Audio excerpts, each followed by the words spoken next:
Hello everyone, कैसे हैं आप सभी। उम्मीद करता हूं सभी स्वस्थ होंगे, ठीक होंगे और आपकी पढ़ाई भी सुचारू रूप से चल रही होगी। प्यारे बच्चों, आज हम आरो भाग 2 पुस्तक का अंतिम चैप्टर जिसका नाम है श्रम विभाजन और जाति प्रथा, एक और पार्ट इसी का है, मेरी कल्पना का आदर्श समाज। लिखा किसने? लिखा उन्होंने जिन्हें हम भारतीय संविधान के निर्माता के नाम से जानते हैं, अर्थात बाबा साहब भीमराव आम्बेडकर जी ने।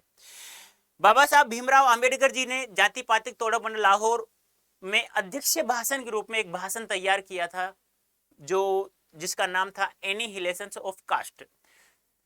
किसी कारणवश वह सम्मेलन था स्थगित हो गया। स्थगित हो जाने के कारण उन्होंने इसे एक स्वतंत्र पुस्तिका के रूप में प्रकाशित करवा दिया, जो लोगों को बहुत ही लोकप्रिय हो गए, जिसके कारण से ये इस भाषण के कारण से।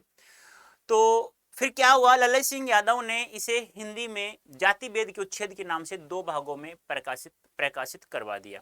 तो यहाँ हम लोग बाबा साहब भीमराव अंबेडकर जी के जीवन परिचय प्रकाश डालेंगे, और साथ में प्यारे बच्चों, जो दोनों भाषण के 2 रूप हैं, श्रम विभाजन और जाति प्रथा, मेरी कल्पना का आदर्श समाज, इन दोनों को भी सारांश के रूप में हम लोग पढ़ेंगे। चलो चलते हैं, पढ़ लेते हैं जीवन परिचय। तो जल्दी से आ जाइए, सेशन से जुड़ जाइए। तो बाबा साहब भीमराव अंबेडकर जी के जन्म की बात करूं तो 1891 में कहां होता है प्यारे बच्चों? महू एमपी यानी कि मध्य प्रदेश में इनका जन्म होता है। और 1956 ईस्वी में इनका क्या हो जाता है? निधन हो जाता है। एक बात और ध्यान रखना, आपसे पूछा जा सकता है एग्जाम में कि बाबा साहब भीमराव अंबेडकर जी हिंदू धर्म से सहमत नहीं होने कारण, या हम लोग कहते हैं कि ये एक दूसरे की हीन भावनाओं को देखते हुए ये विक्षेपित तो हो गए थे हिंदू धर्म से। तो इन्होंने क्या किया, 1956 ईस्वी में 5 लाख अनुयायियों के साथ में इन्होंने बौद्ध धर्म अपना लिया था। ये भी आपको ध्यान में रखना है। तो बात करें हम, बाबा साहब भीमराव अंबेडकर जी का जन्म 14 अप्रैल सन 1891 में महू एमपी में होता है, अर्थात मध्य प्रदेश में होता है। और निधन की बात करें, दिसंबर 1956 अर्थात 1956 में दिल्ली में इनका प्यारे बच्चों क्या हो जाता है? निधन हो जाता है। तो 1891 में इनका जन्म होता है और 1956 में इनका निधन हो जाता है। और बौद्ध धर्म को भी ये 1956 में ही अपना लेते हैं। आगे हम बात करें पत्रिका संपादन, इन्होंने कौन कौन सी पत्रिकाओं का संपादन किया, जिसमें से नाम है मूक नायक। मूक यानी बिना बोलने वाला, जो बोल नहीं सकता। नायक यानी हीरो। बहिष्कृत भारत और जनता। हिंदी में उनका संपूर्ण वाग्मय भारत सरकार के कल्याण मंत्रालय द्वारा बाबा साहब आम्बेडकर संपूर्ण वाग्मय के नाम से 21 खंडों में प्रकाशित करवा दिया। ध्यान रखना है, भारत सरकार के कल्याण मंत्रालय द्वारा बाबा साहब आम्बेडकर संपूर्ण वाग्मय, यानी इन्होंने जो भी लिखा है आज तक, यानी कि 1956 तक, वह सब 21 खंडों में प्रकाशित करवा दिया, जो आज वर्तमान समय में हमें प्राप्त आसानी से हो सकता है। नेक्स्ट बात करें, मानव मुक्ति के पुरोधा बाबा साहब भीमराव अंबेडकर अपने समय के सबसे सुपठित जनों में से एक है। यानी उस समय बहुत कम लोग पढ़ते थे, और सुपठित यानी बहुत अच्छे, सु यानी अच्छा, पठित यानी पढ़ा हुआ। ठीक है। जब इन्होंने बचपन में, एक अध्यापक ने पूछा था कि तुम बड़े होकर क्या बनोगे, तो जब ये आपको पता है ये पढ़ाई इन्होंने कहाँ की थी? स्कूल में, जहां बच्चे कक्षा से बाहर, क्लास से बाहर, जहां चप्पल जूते निकालते ना, वहां बैठकर इन्होंने पढ़ाई की थी।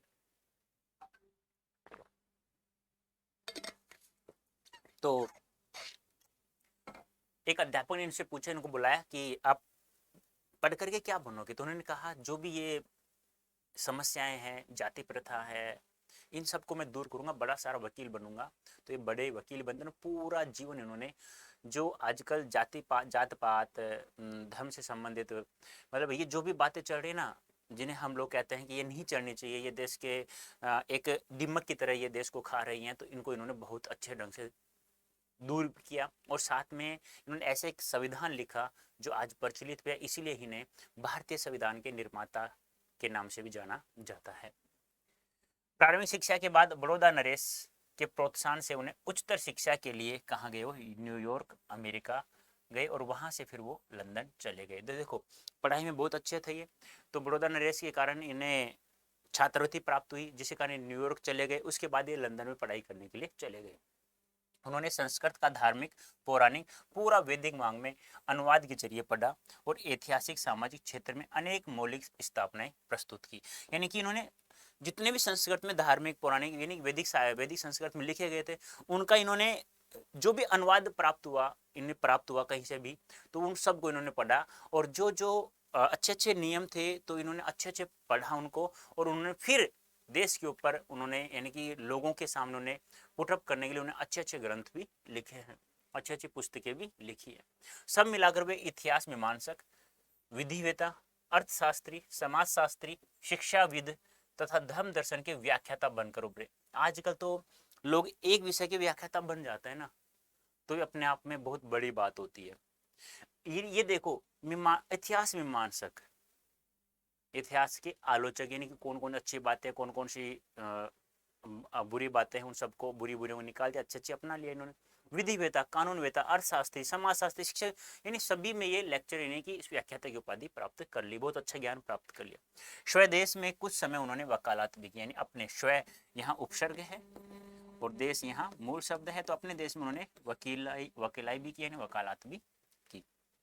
समाज और राजनीति में बेहद सक्रिय भूमिका निभाते हुए उन्होंने अछूतों, स्त्रियों, मजदूरों को मानवीय अधिकार व सम्मान दिलाने के लिए अथक संघर्ष किया। यानी कि जो शोषित वर्ग है, जिन्हें निम्न वर्ग पे रखा जाता है, तो उन्हें, उनके लिए, उनको जो जो अधिकार मिलने चाहिए सरकार द्वारा, वो सब अधिकारों के लिए उन्होंने अथक प्रयास किया, बहुत ही ज्यादा मेहनत की, जिसके कारण से हम लोग 1947 में जल्दी से आज़ाद भी हो गए। जल्दी ही है कि 1857 में पहली क्रांति के बाद इन्होंने जितना साथ दिया देश का आज़ाद कराने में, लोगों को यानी कि अपने अधिकारों के प्रति जागरूक करने में, इनका जैसा बहुत ही कम लोगों ने योगदान दिया है, हम लोग कह सकते हैं ऐसा।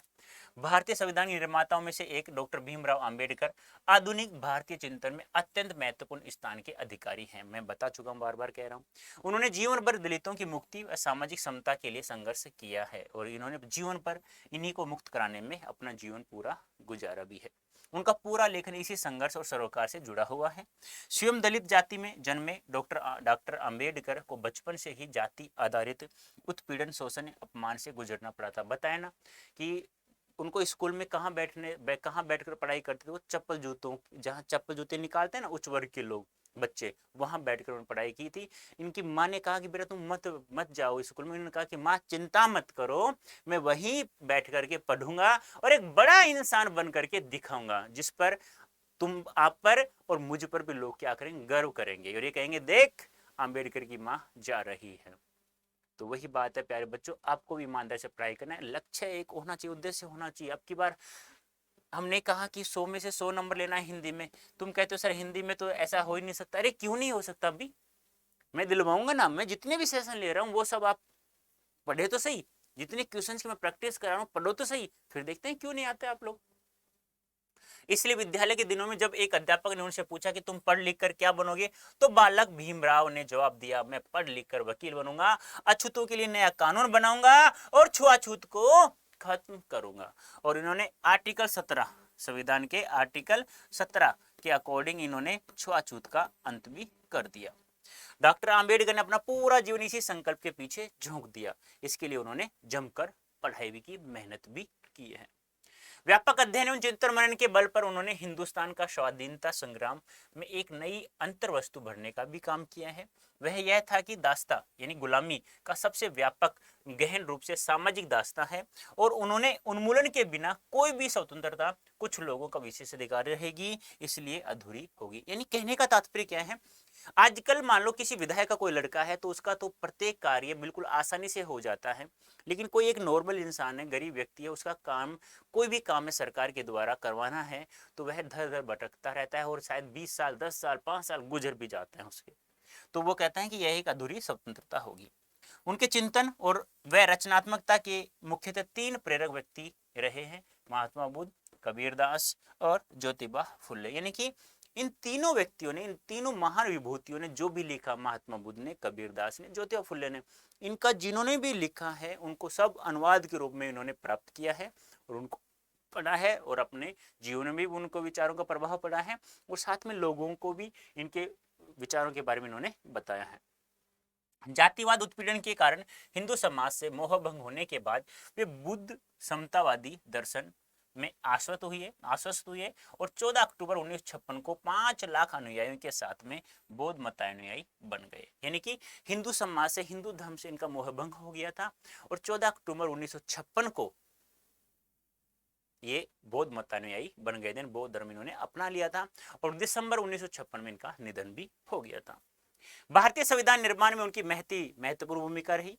एक निष्ठ समर्पण के कारण ही हम आज उन्हें भारतीय संविधान का निर्माता कहकर श्रद्धांजलि अर्पित करते हैं। यानी कि भारतीय संविधान का निर्माता के नाम से हम लोग जानते हैं किन्हें? बाबा साहब भीमराव अंबेडकर। उनकी समूची बहुमुखी विद्वता एकांत ज्ञान साधना की जगह मानव मुक्ति व जन कल्याण के लिए थी। यह बात वे अपने चिंतन और क्रिया के क्षणों से बराबर साबित करते रहे। अपने इस प्रयोजन में वे अधिकतर सफल भी हुए हैं। अब देखो यहाँ जो हमारे चैप्टर 18 है उसका हम लोग सारांश रूप में हम लोग देख लेते हैं। अंतिम चैप्टर हमारा आरो भाग 2 पुस्तक का, ये भी ध्यान रखना है आप लोग।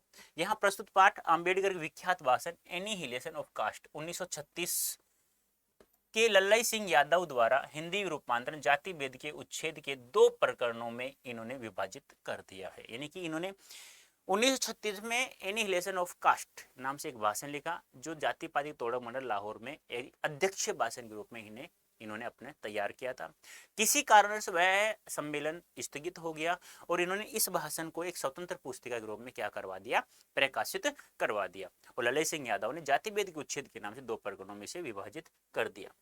यह भाषण जाति पाति तोड़क मंडल लाहौर के वार्षिक सम्मेलन सन 1936 के अध्यक्षीय भाषण के रूप में तैयार किया गया था, परंतु इसकी क्रांतिकारी दृष्टि से आयोजकों की पूर्णतः सहमति न बन सकने के कारण सम्मेलन स्थगित हो गया और यह पढ़ा नहीं जा सका। बाद में अम्बेडकर ने इसे स्वतंत्र पुस्तिका के रूप में प्रकाशित कर वितरित किया जो पर्याप्त लोकप्रिय भी हुई, लोगों में प्रिय भी हुई। उनके अनुसार, इनसे पूछा जाए कि आपके अनुसार एक आदर्श समाज कैसा होना चाहिए, तो उन्होंने कहा कि 3 शब्द होने चाहिए: समानता, स्वतंत्रता और बंधुता।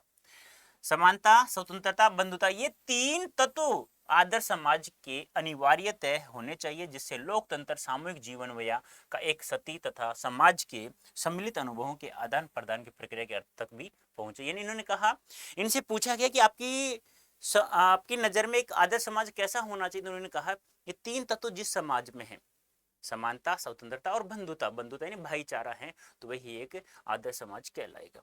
यहाँ प्रस्तुत उक्त पुस्तिका के प्रतिनिधि प्रकरण आज के जाति मजहब आधारित विषाक्त सामाजिक राजनीतिक माहौल में इनकी प्रासंगिकता और बढ़ गई ही है।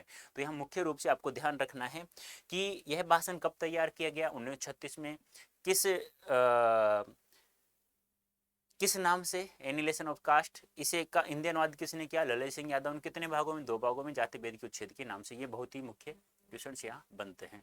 तो प्यारे बच्चों, कोड आपको दिखाई दे रहा है Y323। मैक्सिमम डिस्काउंट आपको प्राप्त करना है, चाहे तो आप लोग CUET 2023 की तैयारी करें या आप लोग 12th की तैयारी कर रहे हैं, तो आप लोग जैसे ही कोड यूज करोगे Y323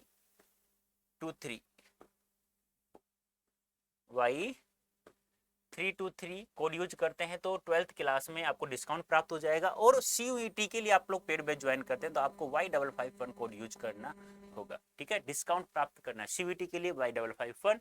और 12th क्लास में यदि कोई पेड बैच ज्वाइन करते हैं, चाहे तो स्पोकन इंग्लिश का हो, चाहे XYZ कोई बैच हो पेड बैच, तो आपको Y323 कोड यूज करना है 12th के लिए और CUET के लिए Y551 कोड यूज करना है। ठीक है, बता चुका हूं, कोड लगाना है आपको Y323, आपको मैक्सिमम डिस्काउंट प्राप्त हो जाएगा। अब आप लोग कहते हो सर PDF आपने जो भी सेशन लिया यूट्यूब पर वो PYQ, MCQ, प्रश्नोत्तरी सब कुछ चाहिए हमें PDF के रूप में, तो कहाँ प्राप्त होगा? अड्डा 24 ऐप पर मिलेगा। तो अभी डाउनलोड करें प्ले स्टोर से, तो आपको PDF सब प्राप्त हो जाएगा। तो जिन बच्चों ने सब्सक्राइब नहीं किया हमारे चैनल को सब्सक्राइब कर ले और अच्छा लगे तो देख लेना, लाइक वगैरह भी, और कमेंट करके अवश्य बताना कैसा आपको सेशन लगा, याद हुआ नहीं हुआ, समझ में आया नहीं हुआ आया। तो प्यारे बच्चों, अभी के लिए धन्यवाद, थैंक यू सो मच।